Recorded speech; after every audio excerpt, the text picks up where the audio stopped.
शिव गुरु के चरण प्रणाम, माता पार्वती के चरण प्रणाम। कामर दिला दाए राजा जी, हमें देवघर घुमा दाए राजा। यारे इतना सुंदर धनिया के तनी देवघर घुमा दाए राजा। यारे इतना सुंदर धनिया के तनी देवघर घुमा दाए राजा। ए जलवा भाड़ा दाए राजा जी, तनी सकलप करा दाए राजा। यारे जलवा भाड़ा दाए राजा, तनी सकलप करा दाए राजा जी। अरे अपना सुंदर धनिया के तनी रैया बता दाए राजा। अरे अपना सुंदर धनिया के तनी रैया बता दाए राजा। ए दिलवा में हमरो लागल व ललसा ललसा पूरा दाए राजा। ए दिलवा में हमरो लागल व ललसा ललसा पूरा दाए राजा।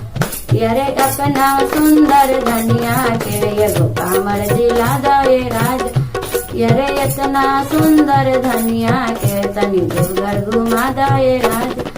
यारे जलवा चढ़ा दाए राजा, परिक्रमा करवा दाए राजा जी। यारे जलवा चढ़वा दाए जी, परिक्रमा करा दाए राजा जी। यारे इतना सुंदर धनिया के तनी देवघर घुमा दाए राजा।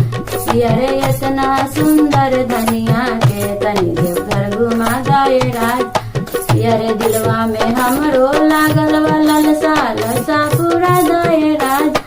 यारे दिलवा में हमरो लागल व ललसा पूरा दाए राजा जी। यारे अपना धनिया के तनी देवघर घुमा दाए राजा। यारे इतना सुंदर धनिया के तनी देवघर घुमा दाए राजा। यारे देवरू से कह के शिवम के गरिया बुकिन करा दाए राजा। यारे देवरू से कह के शिवम के गरिया बुकिन कर राजा जी। अरे अपना सुंदर धनिया के तनी दर्शन करा दाए राजा जी। अरे इतना सुंदर धनिया तनी देवघर घुमा दाए राजा जी।